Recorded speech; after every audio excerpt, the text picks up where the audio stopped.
আসসালামু আলাইকুম, কেমন আছেন সবাই? আশা করি ভালো আছেন। আজ আপনাদের সামনে আসছে স্কিমেটিক ডায়াগ্রাম পার্ট 2 নিয়ে। এর আগের ভিডিওতে আপনাদেরকে দেখিয়েছি কীভাবে স্কিমেটিক ব্যবহার করতে হয় বা কীভাবে আপনার সমস্যাগুলো আইডেন্টিফাই করা যায় কারো সাহায্য ছাড়া বা অন্য আরেকটি মাদারবোর্ড ছাড়া। তো আজ আপনাদের কাছে দেখাবো পার্ট 2তে একটি স্যামসাং সেটের স্কিমেটিক দিয়ে। মডেল হচ্ছে A50s model A507F। Schematic diagram দিয়ে শুধুমাত্র আপনারা সমস্যা বের করতে পারবেন বা সমাধান করতে পারবেন তা নয়, শুধু তাই নয়, আপনারা আইসির নামগুলোও শিখতে পারেন। অনেক সময় দেখা গেছে অনেকে আইসির নাম কোনটা কোন আইসি বা কোনটা কী কাজ করে, এটার নাম কি, অনেক সময় অনেক মাদারবোর্ডে অনেকে বুঝতে পারেন না, বিশেষ করে নতুন মডেলের যে সেটগুলো আসছে। তো এগুলোতে আমরা আইসির নামগুলো স্কিমেটিক ডায়াগ্রামের মাধ্যমে শিখতে পারি, প্লাস আইসির পার্ট নাম্বারগুলো বা আইসির যে মূল নাম্বারগুলো, যে নাম্বার দিয়ে আমরা আইসি বাজার থেকে কিনবো সেই নাম্বার আমরা দেখতে পারি। তো কথা না বাড়িয়ে চলুন আমরা দেখি। বন্ধুরা, আপনারা দেখতে পাচ্ছেন এই যে মাদারবোর্ড। এই মাদারবোর্ডের এই টিনের ভিতরে কোন টিনের ভিতরে কী আইসি আছে এখানে যেমন উল্লেখ করা আছে, যেমন দেখতে পাচ্ছেন এই যে U3005 মানে ব্লুটুথ ওয়াইফাই আইসি টিনের মধ্যে আছে। U5000 মানে মেইন পিমেক মানে মেইন পাওয়ার আইসি এই জায়গাটায় আছে টিনের ভিতরে। U7000 মানে এসিডিসি কনভার্টার আইসি এটার ভিতরে আছে। U6001 কোডেক মানে অডিও আইসি এই জায়গাটায় আছে। তারপর আপনার যেমন যে চার্জিং লজিক কানেক্টর, এটা হচ্ছে মেইন ডিসপ্লে এবং টাচের ফিঙ্গারপ্রিন্টের কানেক্টর, মেইন কানেকশন যেমন এটা। তারপর আপনার এই জায়গায় টিনের ভিতরে যেমন এই যে U1003 মানে পিএম মানে হচ্ছে পাওয়ার অ্যাম্পলিফায়ার মেইন, এটার ভিতরে পিএম। তারপর আপনার হাই ব্যান্ড ফ্রিকোয়েন্সি এখানে যেমন 4G 3G যে পিএটা এখানে আছে। তারপর আপনার U2004 ট্রান্সকভার বলতে RFIC বা WTR আমরা যেটাকে বলি, WTR বা RF যেটাকে বলি, এটার মেন নাম হচ্ছে ট্রান্সকভার। আচ্ছা, U2004 এটার ভিতরে আছে। তারপরে বটম সাইড মানে উল্টো সাইডে এই জায়গায় যেমন কি কোন কোন আইসিগুলো আছে এখানে আপনার নামগুলো লেখা আছে, টিনের ভিতরে মার্ক করে দেওয়া আছে।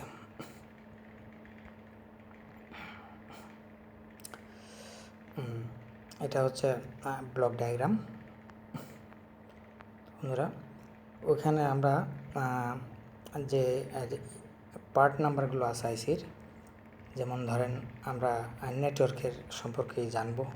নেটওয়ার্কের সম্পর্কে জানবো, যেমন আপনার U2004 মানে WTR বা RFIC এবং মেইন পিএ যেটা U1003। এই যে এই জায়গায় দেখেন আপনার এখানে টিন, এখানে যেমন খোলা আছে, টিনের কাভারটা নাই। এখানে যেমন আমরা দেখতে পাচ্ছি এই যে দেখেন U1003 মানে এটা হচ্ছে মেইন পিআইসি, যেখানে আমরা একটু আগে পার্ট 1-এ যে নামগুলো দেখলাম, পার্ট নাম্বার ওই মাদারবোর্ডের টিনের ভিতরে যে আইসি নাম্বার যে U1003 মানে মেইন পিএ যেটা। আর আমরা দেখলাম ট্রান্সকভার আইসি U2004, এই হলো ট্রান্সকভার মানে RFIC বা আমরা WTR যেটাকে বলি U2004। তো বন্ধুরা, ইদানিং একটা কমন সমস্যা আমরা ফেস করতেছি স্যামসাং সেটগুলোতে, নো সার্ভিস। তো আমরা নো সার্ভিস আসলে আমরা কী করতে পারি? ধরুন আপনার কাছে A50s একটা সেট আসছে নো সার্ভিস, এর জন্য আমরা কী করবেন? অনেকেই ভুল কাজগুলো করে, ধরে আপনার পিএ বা অন্য জায়গায় হিট দেওয়া শুরু করে বা পাল্টানো শুরু করে অন্য আইসি না বুঝে, তাতে দেখা গেছে অনেক সময় কাজ হয়, অনেক সময় হয় না। তো আমরা যদি সঠিক বুঝতে পারি যে এই আইসিটাই খারাপ বা কোন আইসিটা নির্দিষ্ট করে যদি বুঝতে পারি যে আইসিটা খারাপ, ওইটা পরিবর্তন করলে আমাদের কাজটা সহজেই হয়ে যাবে। তো ধরুন আমরা নো সার্ভিস, ইদানিং যে সেটগুলো বেশিরভাগ আসে নো সার্ভিস। তো আমরা নিচের দিকে যাই, আমরা দেখব নো সার্ভিস কীভাবে সমাধান করা যায়। হ্যাঁ বন্ধুরা, এই যে দেখতে পাচ্ছেন নো সার্ভিস হলে কীভাবে আমরা সমাধান করতে পারি। বন্ধুরা, নো সার্ভিস হলে প্রথমে আমরা যে কাজটা করতে পারি, কিছু নির্দিষ্ট ভোল্টেজ আছে, যে ভোল্টেজগুলো আমরা চেক করে বুঝতে পারি কোন আইসিটা খারাপ। যেমন ধরেন সেট অন অবস্থায় বা পাওয়ার সাপ্লাই কানেক্ট থাকা অবস্থায় আমরা চেক করব L507, মানে এটা হচ্ছে একটা ইন্ডাক্টর, এটার মাথায় 1.3 ভোল্ট থাকবে এবং ক্যাপাসিটার একটা আছে যেটা 5084, মানে C5084, এটার মাথায় 1.3 ভোল্ট থাকবে। মানে এটার থেকে গিয়ে এটা দিয়ে এটা হয়ে তারপর RF-এর ভিতরে, মানে U2404-এর ভিতরে গিয়ে ঢুকছে আর কি। তাহলে L507 এটার মাথায় 1.3 ভোল্ট আছে কিনা। তাহলে L507 আমরা কোথায় পাবো? আমরা চাইলে এখানে সার্চ করেও বের করতে পারি, অথবা মাদারবোর্ডের মেন যে আকার যে সাদা পার্টটা আছে এখানে গিয়ে আমরা বের করতে পারি। বন্ধুরা, এই যে দেখতে পাচ্ছেন L5007 L5007, যেটার মাথায় 1.3 ভোল্ট আছে কিনা আমরা দেখব, এবং এটার থেকে এই ভোল্টেজটা গিয়েছে আপনার C5084, মানে C5084 ক্যাপাসিটারে। এ হলো C5084, মানে C5084 ক্যাপাসিটার, এটার মাথায় এবং L5007-এর মাথায় 1.3 ভোল্ট আছে কিনা। যদি দেখা যায় এটার মাথায় L5007-এর মধ্যে 1.3 ভোল্ট আছে, কিন্তু C5084-এর মাথায় এখানে নেই, তাহলে বুঝতে হবে আপনার এই যে L5007 এই পাওয়ার আইসি ভিতরে, মানে এটা হচ্ছে মেন পাওয়ার আইসি, এটার ভিতর দিয়ে এটা দিয়ে ঢুকছে, ঢুকে আউটপুট হয়েছে আপনার C5084 ক্যাপাসিটির মাধ্যমে। হয়তো যদি দেখা যায় C5084-এর মাথায় 1.3 ভোল্ট নেই, তাহলে বুঝতে হবে সমস্যাটা এই মেন পাওয়ার আইসির মধ্যে থেকে। সেক্ষেত্রে আমরা এটা রিসোল্ডার করতে পারি বা রিভলভ করে দেখতে পারি। এরপরে বন্ধুরা, যদি আমরা দেখি যে C5084 ক্যাপাসিটারের মধ্যে 1.3 ভোল্ট আছে, এখানে 1.3 ভোল্ট ঠিক আছে, তাহলে যদি এখানে দেখা যায় 1.3 ভোল্ট ঠিক আছে, দেখেন এখানে গ্যাসেই আছে, যদি ঠিক থাকে তাহলে আমরা এই যে ক্লক ক্রিস্টালটা পরিবর্তন করব OSC 5000, মানে হচ্ছে ক্লক ক্রিস্টাল। এবং অনেক সময় দেখা যায় ক্লক ক্রিস্টাল ভালো থাকে, বেশিরভাগই WTR বা RF-টা খারাপ থাকে। প্রথমে আমরা চেঞ্জ করে দেখব ক্লক ক্রিস্টালটা OSC 5000, এরপরে না হলে ফাইনালি রিপ্লেস U2004 হচ্ছে কোনটা?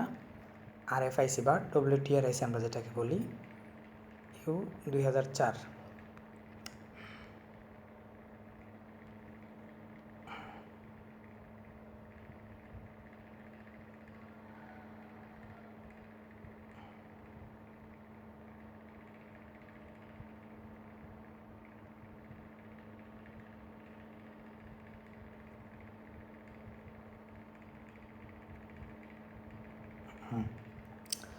এই যে বন্ধুরা U2004, এটা হচ্ছে আমরা অনেকে বলে থাকি WTR, কেউ বা বলি RFIC, যে নামে বলি না কেন এটার মেন নাম হচ্ছে ট্রান্সকভার। তাহলে U2004 এটা আমরা পরিবর্তন করলেই আমাদের নো সার্ভিস সমস্যার সমাধান হয়ে যাবে। তবে অবশ্যই এখানে এই যে C5084-এর এখানে 1.3 ভোল্ট থাকতে হবে। যদি এখানে এটা থাকে তবে বুঝতে হবে এই RFIC বা WTR IC এটা খারাপ।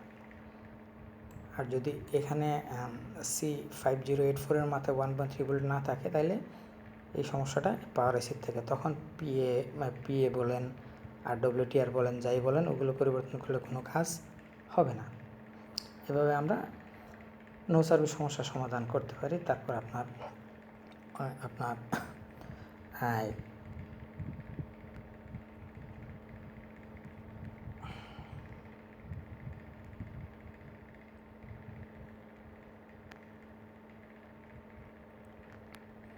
তারপর 4G নেটওয়ার্ক, 4G বা 3G-তে প্রবলেম থাকলে বা ব্যান্ডের সমস্যা থাকলে, যেমন এই যে এই যে PAM 1000 যেটা, এটার থেকে সমস্যা হয়ে থাকে ধরনের। তো এগুলো আমরা একে একে স্কেমেটিকের লেআউট বা দেখে বা ব্লক ডায়াগ্রাম দেখে আমরা এই জিনিসগুলো বের করতে পারি। তারপর ধরুন আমরা আরও কিছু জিনিস নিয়ে আলোচনা করি। যেমন ধরেন আমাদের ফোনে ইদানিং অনেক ফোন পাওয়া যায় চার্জ হয় না, চার্জিং প্রবলেম। তো অনেকে আইসির লোকেশনগুলো চেনে, অনেকেই চেনে না বা বুঝতে পারে না যে আদৌ চার্জিং আইসি খারাপ বা নাকি লজিক খারাপ। তো সেক্ষেত্রে এখানে আমরা চার্জিংয়ের সমস্যাটা যেভাবে সমাধান করতে পারি, যেমন এখানে দেখেন চার্জিং পোর্ট লেখা আছে। তো এখানে চার্জিং সিকোয়েন্স স্টার্ট বি বাস, মানে বি বাস হচ্ছে main charging plus connection 5 volt.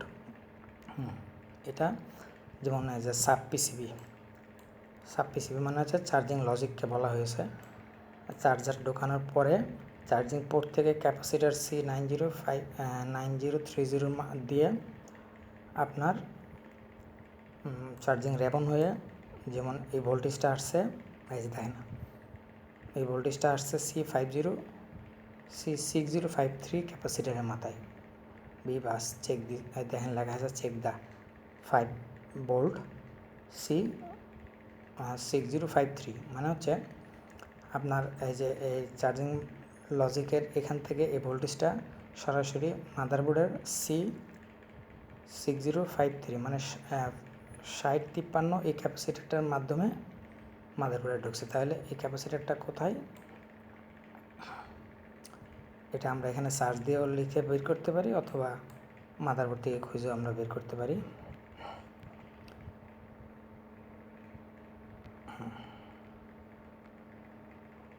এই যে বন্ধুরা C6053 এই ক্যাপাসিটার, তার মানে এখানে আমরা চেক করে দেখবো এটার মাথায় 5 ভোল্ট আসছে কিনা। যদি দেখা যায় চার্জার কানেক্ট করার পরে এটার মাথায় 5 ভোল্ট আছে, তাহলে চার্জিং লজিক বা চার্জিং পোর্ট ঠিক আছে। তাহলে সমস্যাটা কোথায়, এটার জন্য আবার আমরা ওখানে যাব।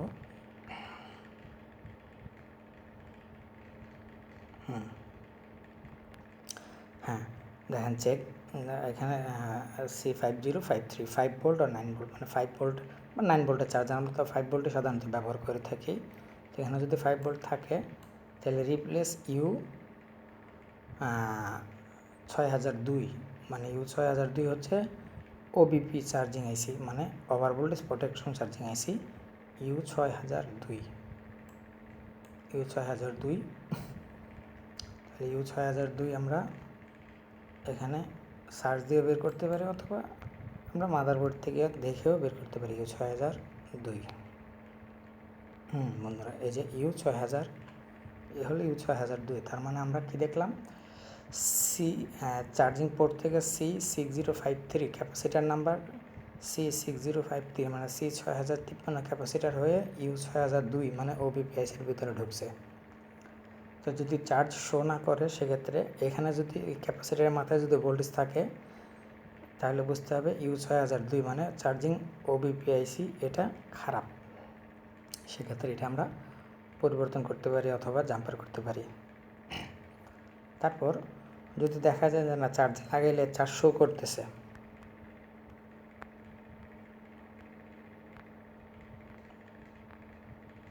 আপনারা দেখেন লেখা ব্যাটারি ইজ চার্জিং, যদি দেখা যায় চার্জ শো করতেছে, চার্জ জমা হয় না, সেক্ষেত্রে বুঝতে হবে U6002 মানে ওবিপিআইসি ঠিক আছে। সেক্ষেত্রে U5005 মানে সেকেন্ডারি পাওয়ার যেটাকে বলি আমরা, সেকেন্ডারি পাওয়ার আইসি বা সেকেন্ডারি পাওয়ার আইসিটার সমস্যা। সেকেন্ডারি পাওয়ার আইসি কোন, U5005 সেকেন্ডারি পাওয়ার আইসি। মেইন পাওয়ার আইসি তো একটা আছে, তারপর সেকেন্ডারি পাওয়ার আইসি যেটা চার্জিং আইসি আমরা অনেকে বলি। তো U5005, যেমন U5005, এই যে বন্ধুরা U5005 এটা হচ্ছে সেকেন্ডারি পাওয়ার আইসি। তাহলে C6053 ক্যাপাসিটার হয়ে U6002 আইসির ভিতরে ঢুকলো। যদি চার্জ এটা হচ্ছে গিয়া চার্জ যদি শো না করে, সেক্ষেত্রে U6002 পরিবর্তন করতে হবে। আর যদি চার্জ শো করে রিজার্ভ না হয়, ব্যাটারিতে জমা না হয়, সেক্ষেত্রে U5005 পরিবর্তন করতে হবে। U5005 নাম্বার তো আমরা আইসির উপর এমনিও দেখতে পাচ্ছি, বা এইভাবে যদি আমরা দেখতে না পারি বা আইসি নাম্বার খুঁজে না পাই, সেক্ষেত্রে আমরা এই যে আমরা এখান থেকেও দেখতে পারি। এই দেখেন, এই যে সেকেন্ডারি পাওয়ার আইসির নাম্বার হচ্ছে SM5713।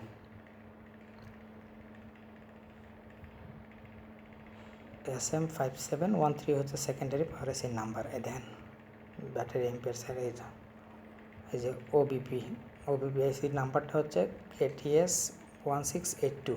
একটু আগে আমরা যেটা দেখাইলাম U6002 ওবিপি আইসি যেটা, আর সেকেন্ডারি পাওয়ার আইসির নাম্বারটা হচ্ছে এটা। এই যে type C charging, type C এখান থেকে ভোল্টেজটা ঢুকে ওবিপি, এই যে ওবিপি আইসি হয়ে মানে U6002 হয়ে এই যে সেকেন্ডারি পাওয়ার আইসির ভিতরে ঢুকছে, এখানে সেটা বোঝানো হয়েছে।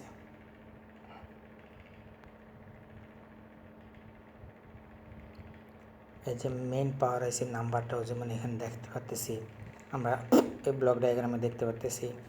এরপরে যে কোডেক মানে ওডিআইসির নাম্বারটা কত, এখানে আমরা দেখতে পাচ্তেছি। এভাবে আমরা সব কিছুই স্কিমেটিক ডায়াগ্রামে দেখতে পারি। আর ডিটেলস জানার জন্য ব্লক ডায়াগ্রামগুলো আমাদেরকে খুব ভালো করে ফলো করতে হবে, তাহলে আমরা সব সমস্যার সমাধান স্কিমেটিক ডায়াগ্রাম থেকে করতে পারি, তাহলে কারোর কোনো সহযোগিতা আমাদের প্রয়োজন পড়বে না। তো বন্ধুরা, আমার এই সমাধানগুলো আপনাদের কাছে কেমন লাগলো কমেন্ট করে জানাবেন। আমার চ্যানেলটি অবশ্যই সাবস্ক্রাইব করবেন এবং শেয়ার করবেন। আপনাদের একটা শেয়ার আমাকে আরও ভালো ভালো ভিডিও বানাতে বা ভালো ভালো সমাধান সলিউশন তৈরি করতে উৎসাহ জাগাবে। আপনাদের একটা শেয়ার এবং লাইক এবং কমেন্ট। বন্ধুরা, আপনারা জানাবেন আমার যদি কোনো ভুল থাকে এর দেখানোর মধ্যে, মানুষ মাত্র ভুল হয়, যদি আমার বোঝানোর মধ্যে কোনো ভুল হয়ে থাকে বা সেটা আমার থেকে আপনারা অনেকে আছে আরও ভালো বোঝে, তাদের কাছে যদি মনে হয় আমার বোঝানোটা ঠিক নাই, সেক্ষেত্রে আপনারা সেটাও আমাকে জানাবেন। পরবর্তীতে আরও ভালো ভিডিও বানানোর চেষ্টা করব। ধন্যবাদ সবাই, ভালো থাকবেন। আসসালামু আলাইকুম।